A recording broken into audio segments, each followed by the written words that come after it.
Well, as SEBI chairperson in the last board meeting said that SEBI does not like any Abhimanyus in the market, and that's the context in which this particular proposal has come.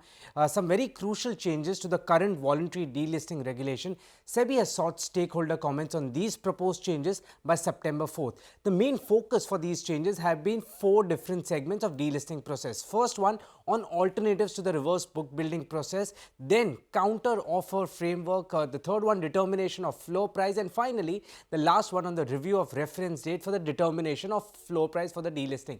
Let's get to the first and the most important one. SEBI has proposed an alternative mechanism to the reverse book building process, which is the only delisting mechanism which currently exists.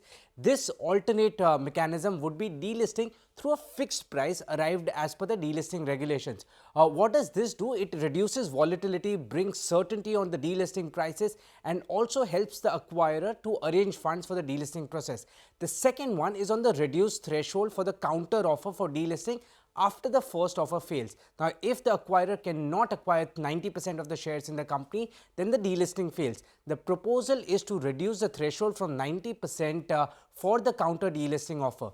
The third change is on the eligibility criteria for coming out with a counter delisting offer in case the first one fails. SEBI says that a company can only bring out a counter offer if the bids received in the first offer is higher than 2 points. First one is the higher of difference between the acquirer shareholding and 75%, and the second one is higher of 50% of the public shareholding. Currently, a counter offer for delisting can be brought irrespective of the bids that have been received in the first delisting attempt. Now, the next one, SEBI has proposed to consider date of board meeting for approving delisting as the reference date for determination of floor price instead of the current rule where the day of intimation to the stock exchanges on the board meeting is considered as the reference date. SEBI also proposed to bring out separate delisting regulations for investment holding companies under which transfer of shares in listed companies held by the IHC will be done to public shareholders. Also, cash payments